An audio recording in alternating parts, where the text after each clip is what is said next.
Ketika es dawet itu diambil penilaian yang menjadi minuman terfavorit, itu lokasi di Jogja, yang memang tempat benar-benar di Jogja. Aku bilang kalau pempek di situ, pempek itu dinominasi sebagai kuliner terfavorit di Palembang itu wajar, karena memang makanan khas Palembang. Itu juga kalau dapat nominasi minuman terbaik di Jogja itu wajar. Tapi kalau dawet inyong menjadi minuman terlaris terfavorit di kota Palembang, itu baru luar biasa.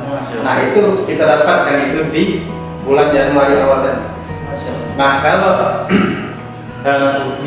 untuk mitra mini course kita kasih. Jadi itu ada peringkatnya. Bahkan kita berikan bagi mereka yang memenuhi target penjualan per bulan.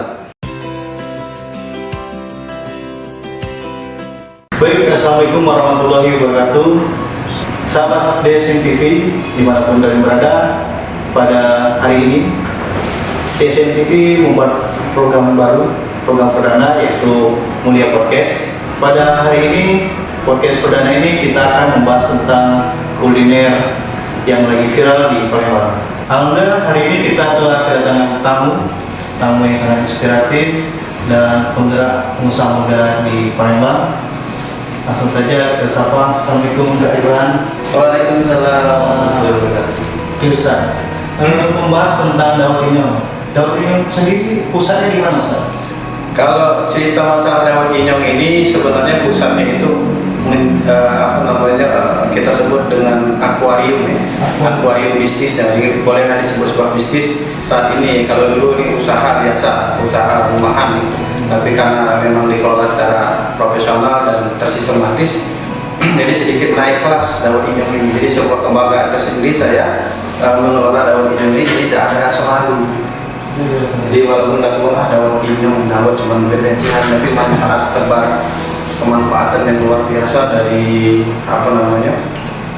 dari orang yang tidak punya kerjaan karena dawet inyong dia tidak dapat kerjaan. Nah, pusatnya itu ada di Yogyakarta. Jadi akuariumnya di situ, segala sesuatunya kita mulai dari sana. Kalau yang di Palembang ini bukan pusat, karena memang seluruh provinsi itu sudah ada kurang lebih 8 provinsi yang ada es dawet inyong. Karena ini tadi kan dikelola secara sistematis dan profesional.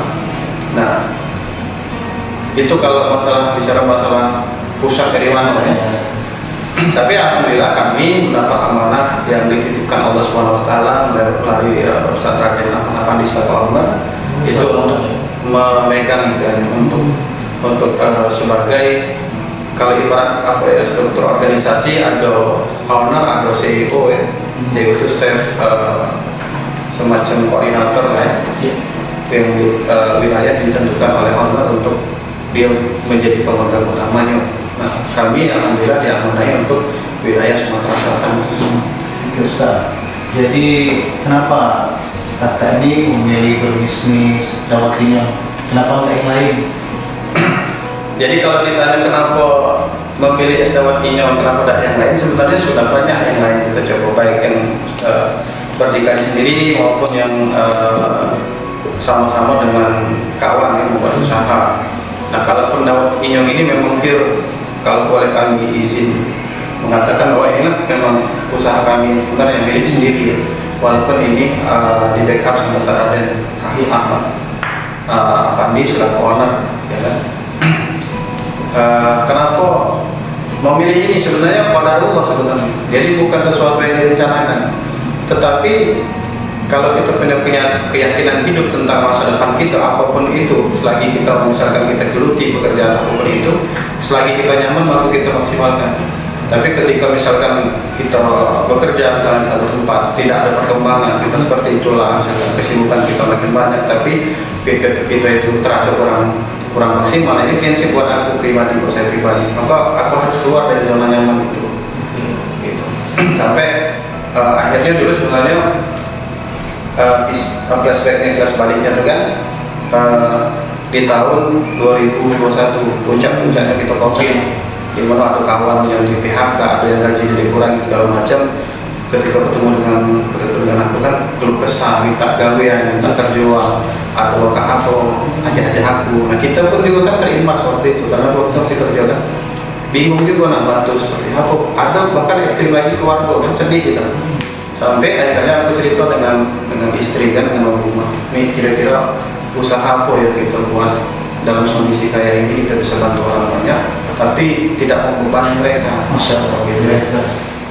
Sampai akhirnya Allah pertemukanlah dengan beberapa orang. Aku sempat diskusi dengan kawan-kawan lokal ini yang memang dia sudah punya bisnis lumayan besar lah ya. Kalau dibilang raksasa juga tidak, mungkin kelas lokal mungkin bisa dikatakan sudah lumayan lah dia. Ada beberapa orang, untuk singkat aku 3 orang aku beri yang face to face cerita tentang buat usaha. Tapi menurutku ketika kita ngobrol itu, dia membuat aku dan nyaman itu bicaranya dengan profit. Memang itu profit itu penting, kita tidak menafikan itu. Tapi ketika sudah hitung-hitungan yang ketat, ya kan, sensitif, ya keuntungan kalau berhasil berapa bagian setelah itu aku sudah hati, sudah respect. Ya kita penting membahas masalah itu, tapi apa dulu pola awal sehingga kita bisa bersinergi dulu, jangan belum lama sudah. Nah, jadi masalah keuntungan, presentase keuntungan kita bagi hasil seperti apa. Memang penting itu, tetapi kalau presentase sudah banyak ke arah itu ya enak. Oke Kak. Jadi kan saya itu keliling Palembang di KM5, di Pelaju atau di Kuto, itu banyak sekali dagangan kaki lima itu yang jual rotinya. Saat ini sudah berapa banyak sih Kak? Kalau dibilang banyak sebenarnya dipresentasikan dengan B2B dengan jumlah penduduk dan wilayah geografis Palembang itu belum banyak sebenarnya. Belum banyak. Berapa? Idealnya untuk Palembang ini sebenarnya 300 outlet. Itu sudah kita kaji sebenarnya. Tapi dulu yang cerita flashback ya, dulu kan Dawat Inyong ini ada partner kawan yang sekarang pun hubungan baiknya masih terjalin. Itu ada Kak Yudi, kemudian ada Kak Yuda juga. Nah, kemudian ada teman kita, gitu ya, kakak-kakak kita. Ada Fadli. Yang itu inisiator lah. Aku pikir pembentukan usaha Dawat Inyong ini di awal. Karena mereka juga tertarik dengan pola Dawat Inyong ini Al-Biasa kan. Konsepnya Al-Biasa memudahkan. Itu juga yang diterapkan oleh Ustaz Raden Ahmad Afandi dengan memberikan modal usaha ke kami. Kami itu sebenarnya dikasih itu semacam pinjaman modal usaha, tapi tidak kemudian harus dibalikkan sekian. Ini ada lokal gawean, aku belikan segala macamnya, persiapkan awak yang masuk kita paling menjalankan, yang jalan dan sanggup dah. Dan dia ternyata sebelum ke aku sudah menawarkan ke beberapa orang yang mereka tawarkan, beliau tawarkan tidak sanggup. Mungkin tadi ya banyak rapat pertimbangan sebagainya. Nah ketika itu aku ditawari, di satu sisi aku masih ada proyek di perusahaan yang lain, dan ada kerjaan sebagai karyawan di perusahaan lain. Jadi mungkin qadarullah akhirnya Allah tadi memilihkan Es Dawat Inyong ini sebagai estafet untuk memenuhi kebutuhan keluarga, dan inilah menjadi inspiring buat aku, jadi inspirasi pribadi. Kok uang bisa, udah bisa, sementara ini ada modal yang begitu besar yang dikasih kepercayaan orang lain, dan mudah orang ngasih kepercayaan tanpa harus mengembalikan modal. Dan kapan kau bisa balikan duit ini, tidak pernah ada sedikit pun pembicaraan dari keluar dari lisan beliau. Yang beliau sampaikan adalah kau manfaatkan ini, jadi jangan sekedar lisan kayak kita ngomong Khairunas anfa'un linnas, tadi aku buktikan ini. Karena memang konsep yang dibawa ini kan, para mitra itu dia bisa jualan tanpa harus mengeluarkan modal sedikit pun. Mereka cukup ganti dengan sholawat 100 kali. Ini banyak kisah-kisah inspiratif. Dia salah satunya Ustaz Iwan. Kalau Ustaz Iwan nonton ini ya, dia ini seorang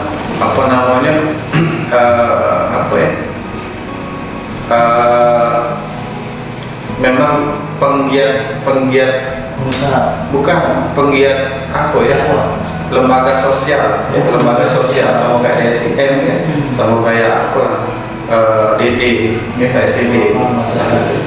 Beliau bergabung ke sini, menawarkan diri dulu awalnya buka satu outlet, dan sekarang malah kami punya impian memiliki rumah makan gratis Sultan Syahyatin, yang itu kolaborasi antara Dawat Inyong dengan Azamku. Mungkin nanti Dawat Inyong dan DSM bisa bekerja sama. Insya Allah terbuka. Nanti kita di belakang Ustaz. Insya Allah. Oke, selain di pedagang kaki lima, Bikin jalan aja, jalan kaki bawah gitu. Oh iya. Selain di situ, apakah di tempat lain ada juga Kak? Iya. Seperti mall atau di mana kafe? Jadi mulanya usaha ini Al-Muyassar ini dulu yang aku tangkap dari Ustaz Raden itu adalah untuk bantu orang. Untuk bantu orang, maka di awal dulu kami ingat sama adik dengan Yuda, maka kami yang cari orang-orang pertama kali itu memang grassroots. Jadi orang-orang yang ekonominya rendah ke bawah, yang tidak mampu, kemudian memang orang-orang yang kena PHK dan sebagainya. Karena kan ini tujuannya memang Al-Muyassar ingin bantu sehingga mereka paling tidak bisa keluar dari permasalahan ekonomi mereka kan? Karena mereka berjualan tidak harus memikirkan kerugian segala macam, semua dikasih. Maka kadang ada kita yang penjualan di cuma 5 cup, 3 cup, kita sedih. Iya. Kita sedih, Bu, kenapa 3 cup? Ya terkadang itu aneh juga ya, sama kayak sama istilah aneh dan orang punya utang, kita naik utang, yang punya utang marah sama kita, ya kan? Nah ini begitu juga pernah terjadi, mitra yang tidak jualan kita kasih nasihat, kita istilahnya kita edukasi kan, kita dampingi sehingga dia bisa apa namanya naik akhlak penjualannya kan, harapan seperti itu. Tapi kalau misalkan tak ada perubahan, mohon maaf kita tarik hukumnya, tapi dengan cara yang baik-baik ya. Nah itu awalnya itu, jadi gue pikirnya klaster-klaster yang memang berhak dapat kan. Nah ternyata kita dapat pembelajaran di situ dari Ustaz Raden juga Ustaz Ahmad, berpikir membantu orang itu tidak harus seperti itu melulu katanya kan. Karena ada juga terkadang orang yang memang yang harusnya kita bantu, yang memang dia secara ekonomi jual rumah, kemudian kita bantu, terkadang dia tak mikir ke kita. Padahal tak mikir ke kita, mentang-mentang Palembang kan diinjuk tulang nak daging gitu kan. Kadang tak ngerti dia. Kita kan, karena kan di Dawat Inyong ini sampai bahan rusak pun si penjual tidak menanggung masalah kerugian itu, kita yang nanggung sampai sejauh itu. Dia cukup dia foto bahan yang rusak, kemudian besok dia minta kekurangan misalkan dawat yang rusak, kita ganti dawat itu dengan produk yang baru. Kita ganti tanpa dia harus mengganti kerugian akibat barang yang rusak tadi. Sampai seperti itu. Nah, karena evaluasi akhirnya kita akhirnya berkembang lah ya, karena kan kita juga tidak menutup dengan istilah kata itu posesif ya. Tidak dengan prinsip kita nak membangun ekonomi umat artinya orang-orang tidak mampu. Ternyata dengan kita bekerja sama dengan kuliner yang profesional yang jauh lebih berkembang, itu mengangkat brand es dawat Inyong juga ternyata. Kayak misalkan beberapa kafe yang kerja sama dengan kita, dan terakhir ini tadi kan Dapur Cinta. Ya mungkin menurut sebagian orang kan memandang dawat Inyong itu kaki rimau kan. Ternyata bisa diterima oleh mereka karena memang tadi kualitas mutu yang kita jago itu kan, sehingga mungkin mereka pernah merasakan sensasi rasa es dawat Inyong ini kan. Apalagi memang dikemas dengan bahan yang bermutu bermutu yang kualitasnya memang yang terbaik, dari pandan murni, kemudian dari tepung beras, gula merahnya asli gula merah, tidak dicampur dengan gula pasir. Murni ya. Jadi murni 100% tanpa pengawet dan bahan-bahan yang berkualitas. Ya, memang tadi kita di belakang juga sudah minum ya. Ya sudah. Memang rasanya luar biasa nikmat. Mantap, memang cocok lah untuk menghilangkan dahaga-dahaga, apalagi lagi panas-panas ya. Iya. Pokoknya segar sekali. Oke ya. Jadi kan misalnya teman-teman nih yang mau bermitra dengan Dawat Inyong, itu gimana caranya? Apakah ada syarat tertentu? Kalau bermitra dengan es dawat Inyong itu mudah, sederhana sebenarnya. Pertama dia muslim, yang kedua ada kemauan. Muslim dan kemauan. Muslim. Dua itu ya, ada kemauan. Kalau ijab kabulnya itu sama kan, kalau orang mau nikah kan dia mungkin sama-sama cinta dan memang sudah kebelat, memang kuat nikah. Sudah kalau masalah ijab kabulnya seperangkat alat sholat itu kan syarat dalam Islam syariat. Nah kita dalam konteks syariatnya, selain mereka ada keinginan, ada kemauan yang kuat, dan pasien juga muslim. Karena ini berkaitan dengan ijab kabul. Setiap mitra itu wajib sholawat 100 kali setiap pagi dan membaca surat Al-Fat ayat 1. Inna fatana maka fatahu mubina 11 kali. Dia tanya dengan yang punya outlet. Kalau kena bergabung di mana? Kasihlah nomor HP nanti. Berarti langsung hubungi. Iya. Jadi mitra-mitra itu boleh kayak gitu. Karena tadi konsep yang sering kita sampaikan, Bu, jangan sungkan memberi rezeki dan orang lain. Kalau semakin kita banyak memberi rezeki dengan orang lain, maka apa yang kita berikan itu akan baliknya efeknya ke kita sendiri. Itu diajarkan yang diajarkan oleh Islam. Kalau teman-teman kita yang pemula belum pernah ada pengalaman berjualan itu, apakah itu bisa? Sekali itu didampingi. Ada mentornya? Iya, ada mentor. Dan juga kan kita tetap ada pihak properti tetap dilihat kan. Ada skala prioritas. Misalkan ada orang 10 nih, ada orang 2 nih. Dia yang ini masih muda, ini ada kemauan, yang ini sudah ada pengalaman dagang, yang ini belum. Pasti kita dahulukan prioritas yang pengalaman dagang. Itu penting ya. Tapi tidak juga menutup kemungkinan ada yang sudah pengalaman dagang karena dia sudah jualannya bagus, dia ada usaha yang lain, kemudian dawat inyam ditandem. Justru kadang dawat inyamnya dia nantikan, dikesampingkan karena sekedar untuk tambahan dan sebagainya. Jadi menurut aku sih siapapun punya kesempatan yang sama. Yang jelas akan kita dampingi, jadi ada semacam pendampingan sampai dia bisa muslim ada kemauan. Dan tadi ijab kabulnya membaca selama 100 kali dan mengatakan 15 kali setiap pagi. Coba bayangkan kalau setiap pagi itu ada 100 juragan dai di kota Palembang ini, maka ada 1000 selawat yang bergema setiap pagi. Komunikasi kebaikan dalam pengelolaan mitra itu bagaimana? Ya sebenarnya konsep kemitraan itu kan sebenarnya yang penting ada komunikasi dua arah sebenarnya. Nah, untuk menjaga komunikasi antara manajemen dengan mitra, ya kita banyak fasilitas yang diantaranya kita buat grup, kemudian juga ada pertemuan rutin minimal itu sebulan sekali. Yang itu tujuannya sharing pengalaman cara teknik gimana bisa penjualannya bisa laku keras. Juga ada skill up, jadi ada semacam misalkan teknik dagang pakai online gimana kita ajarin gitu ke mereka. Jadi istilahnya bukan melulu yang kita tanya itu masalah berapa penjualan hari ini, bukan itu. Kalau itu kan memang sesuatu yang memang mereka wajib laporkan ke kita, tetapi terkadang kan butuh stimulus juga mereka. Jadi bukan menganggap mereka itu cuma sekedar perpanjangan kita yang cuma tugasnya jual sebanyak-banyaknya, kan tidak juga seperti itu. Jadi kita ajarin juga cara teknik dagang, kemudian cara menangkap bahan. Kadang itu cuma sekedar ngumpul kita di mana, misalkan di salah satu gerai juragan dai, misalnya kita nyebut juragan dai ini itu yang dia punya somai. Kadang kutek juga, yuk kita kumpul sana yuk makan bareng. Sudah makan nggak usah mikir berat-berat, cika-cika ya. Di samping itu kita bantu kawan tadi ikut jual produk dia sendiri. Sejauh ini sudah ada penghargaan di Jawa Timur?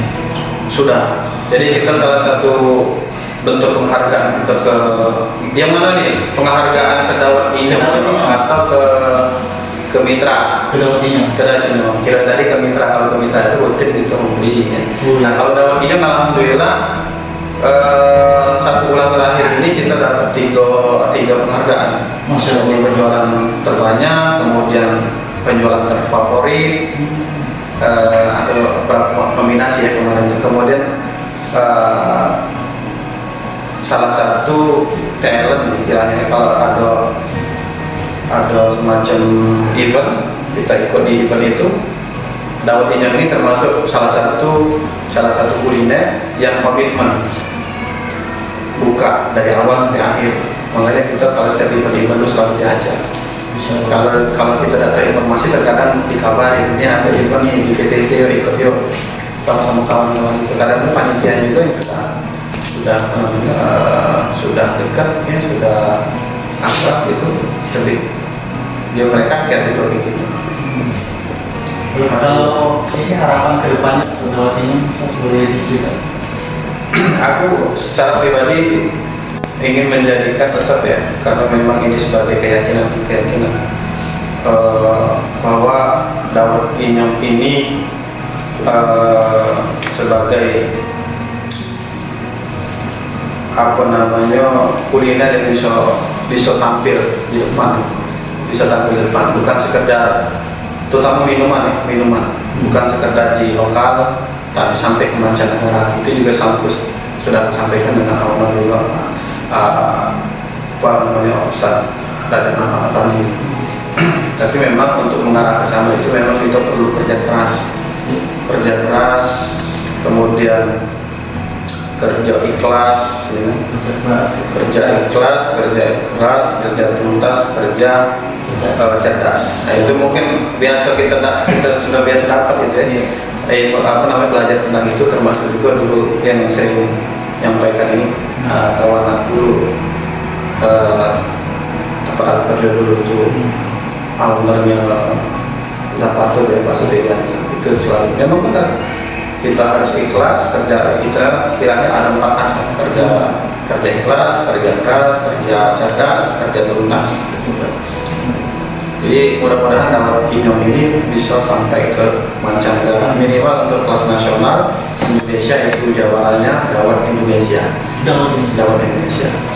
Tadi kan dawet inyong sendiri sudah mendapatkan penghargaan nih Kak. Apakah mitranya juga dapat? Oh iya, kalau dawet inyong ini mitra kita kasih juga, kita berikan penghargaan. Jadi kita itu ada, nah sebelum jawab itu teringat tentang penghargaan kuliner ya. Kita kemarin itu dapat juga itu. Sebenarnya menggelitik dawet inyong, ada dawet X juga. Jadi dia dapat penghargaan di Jawa. Jadi kan bahasanya itu sebagai motivasi. Makanya aku bilang ke teman-teman seluruh tim, baik manajemen pusat sampai daerah, mitra kita kan.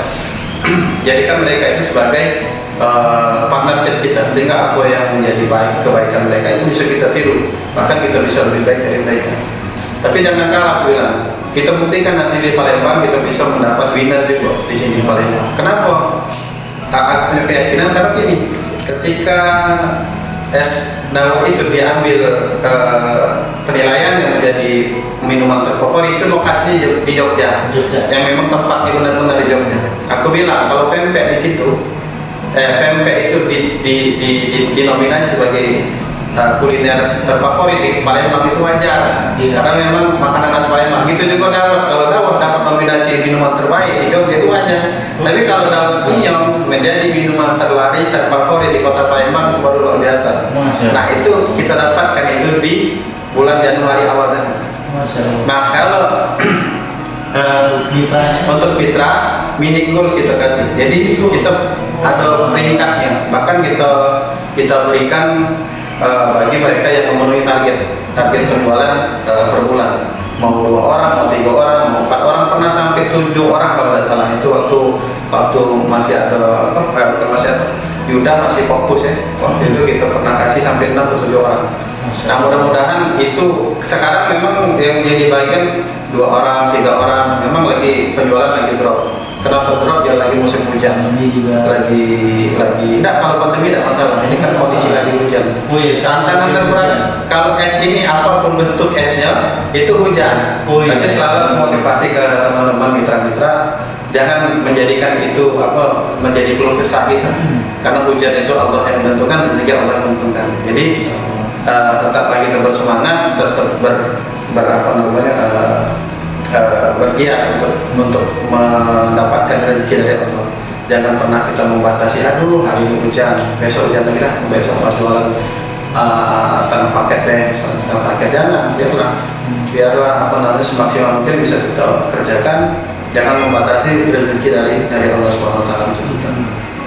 Terakhir ini Kak, ada nggak mungkin bisa disampaikan pesan-pesan untuk pengusaha pemula atau pengusaha muda? Mungkin boleh disampaikan Kak. Jadi untuk pengusaha muda ya, ternyata jadi pengusaha itu unik, enak ya, ada tantangan, jadi adrenalin terpacu karena kita berpikir untuk benefit atau nilai yang kita capai untuk diri kita dan tim kita. Ketika kita bisa melalui fase-fase itu, insya Allah akan jaya pada waktunya. Insya Allah Allah akan berikan kemenangan istilahnya untuk kita, sehingga kita bisa menikmati, merasakan. Tapi memang tidak instan. Begitu aku dulu juga pernah bangun sebuah sekolah ya, itu di 5 tahun kedua baru bisa berkembang. 5 tahun kedua. Jadi 5 tahun pertama itu fase memang baru istilah dalam dunia usaha itu baru settle. Dia belum menikmati keuntungan. Yang penting bertahan dulu. Dulu sebelum ini di travel umroh juga seperti itu. Di tahun ketiga baru booming kan. Nah, termasuk juga di dalam dunia usaha kuliner apapun, dan juga di Dawat Inyong khususnya. Ini Dawat Inyong bulan April ini nanti itu 1 tahun usianya untuk kota Palembang.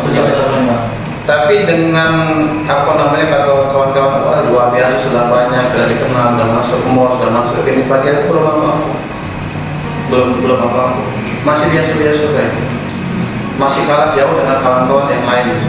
Kenapa? Kalau aku sudah merasa nyaman, sudah merasa wah ya berhenti bergerak. Tapi kalau kita merasa belum maksimal, insya Allah adrenalin masih terus terpacu, karena masih banyak mimpi-mimpi yang pengen aku gapai. Jadi Dawat Inyong ini sebagai motor penggerak, siapa tahu ada bisnis-bisnis baru, usaha-usaha baru yang bisa dikembangkan. Di antara itu adalah buat percetakan sablon K. Ini kita cetak dengan partner kerja kita, percetakan. Dawat Inyong itu sekali cetak itu 20.000 PCS. Nah dalam sebulan itu minimal 2 kali kita nyetak. 2 kali cetak 20.000, 20.000. Itu untuk Palembang baik, bukan Palembang aja. Nah itu sudah bisa membuat satu usaha baru dengan beli alat cetak, bukan sekedar kita nyetak kamu untuk Dawat Inyong sendiri, tapi teman-teman yang mungkin punya kuliner, mungkin ya siapa-siapa lah yang kemarin sudah sempat japri, aku mau nggak beli. Insya Allah kualitas itu hebat dengan harga yang nyaman kita usahakan. Saya menjamin memang ini simbolisasi dan enak. Itu ya. Nah, jadi buat kawan-kawan para pengusaha muda, mumpung kalian, kalau aku ini sudah usia 42 tahun, ya kan, 42 tahun dulu waktu usaha ada yang bilang, Dek, kalau usaha DW itu walaupun hasilnya kecil, tapi itu murni punya itu DW. Kalau usaha antum kerja dengan hasil yang besar, itu tetap punya mau lain. Nah itu memang berhasil, walaupun kecil, ya ini punya kita DW. Dan kita sendiri tidak ada yang mau ngatur gitu. Tapi pesan aku untuk para kaula muda, ya, untuk para teman-teman pengusaha muda yang baru terjun terutamanya, ini mohon maaf ya sudah senior, jangan pernah berpikir pesan guru bisnis aku yang ngajarin usaha kalian khususnya, jangan pernah berpikir kalau kita jadi pengusaha itu waktu kita banyak uang. Justru dengan kita menjadi pengusaha, waktu kita banyak tersita. Jangan pernah kita berpikir kita jadi pengusaha itu bisa kita jalan banyak waktu dengan istri dan anak-anak. Ya, justru dengan kita punya usaha, waktu jalan-jalan untuk anak istri itu banyak tersita. Jangan berpikir dengan kita jadi pengusaha, otak kita tidak munyet, tidak pusing, bahkan justru 7 keliling pening pada kita ketika ada masalah, mitra yang ada travel, ya kan? Tidak ada yang mudah ketika kita jadi pengusaha, semuanya serba sulit dan tak bisa santai. Nah, tapi yakinlah, waktu itu yang akan kita rasakan kurang lebih 3 sampai 4 tahun, kurang lebih 3 tahun lah. Selepas dari itu kita waktu luang banyak, kemudian untuk anak istri kita untuk field trip, jalan-jalan juga banyak. Karena apa? Usaha kita sudah settle, sudah berjalan. Nah, bangun sistem itu yang maksud aku yang butuh waktu. Makanya ada beberapa tips yang mungkin bisa sampaikan dalam statement closing ini ya, di akhir acara ini untuk para teman-teman pengusaha muda yang sudah lama mungkin sekedar mengingatkan, reminder juga buat yang baru akan berkembang, mudah-mudahan tidak menjadi sanggahan karena sudah tahu yang mungkin dari pelajaran yang aku hadapi. Yang pertama, untuk jadi pengusaha banyak doa dan minta pada Allah apapun bentuk usaha kita biar berkah. Nah, ini kaitannya dengan keyakinan. Nah, jadi kalau kita punya keyakinan usaha ini bagus, dijalankan, itu kelihatan istilahnya. Keyakinan ini kalau kita tidak buktikan dengan faktor yang kedua ya, setelah doa, kerja keras. Kalau kita tidak kerja keras, usaha maksimal, ya kan? Ya, kita tidak akan pernah tahu untuk keyakinan itu kapan titik batas ambang akhir sehingga kita menikmati hasilnya. Jadi memang kalau misalkan makanya dalam dunia olahraga itu memang benar kalau olahraga ya dia sprint di akhir, di finish. Tapi kita dari usaha bukan di akhir, tapi dari awal inilah kalau kita nak menang harus sprint dari awal. Makanya tadi jangan berpikir waktu kita banyak, jangan berpikir tidur kita bisa cepat jam 8 tidur, acak. Kadang kita balik dari kantor jam 10, kadang balik dari kantor pernah main jam 1 malam. Gitu. Jadi itu yang pertama, jadi keyakinan. Ketika memang apa yang kita geluti itu tidak ada perubahan, introspeksi diri kita ada dua faktor, bisa dari faktor dari luar, bisa dari faktor dari dalam. Yang jadi masalah itu faktor dari dalam. Maksudnya tidak ada kemauan. Yang kedua tadi kerja keras. Yang setelah kerja keras pantang menyerah. Jadi kerja keras itu outputnya pantang menyerah. Baru masalah dikit, sudah pasrah. Aduh, tim inti kita sudah mutu ini, tinggal kita bukan ingat karena Allah sudah takdirkan dia untuk melakukan kerjaan amanah yang lain. Jadi kita selalu positive thinking pada diri kita, ya, positive thinking pada diri kita.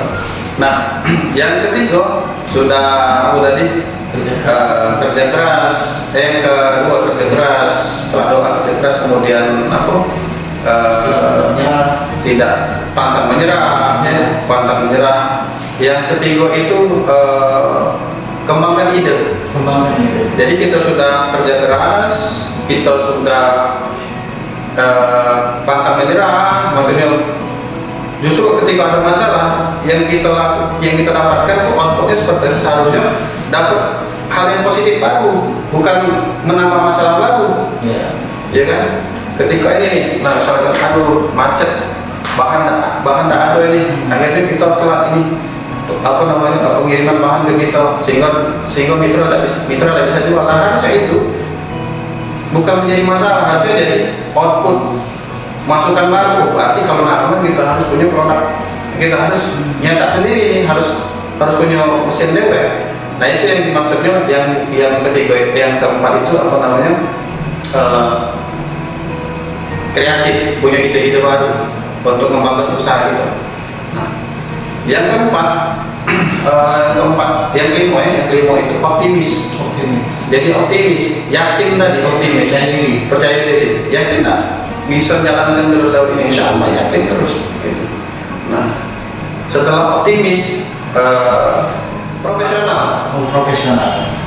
Ingat, kita itu input dari kita personal ya, kita kerja keras, kemudian pantang menyerah, kemudian kreatif, punya ide-ide baru. Nah, yang keenam itu profesional. Jangan lupa bahwa ada orang-orang di sekitar kita. Nah, ada orang-orang di sekitar kita. Kita profesional dalam kerja, siapapun dia, walaupun itu saudara kita yang bekerja. Misalnya kayak aku nih, dia mensupport untuk kebutuhan bahan gula merahnya kan.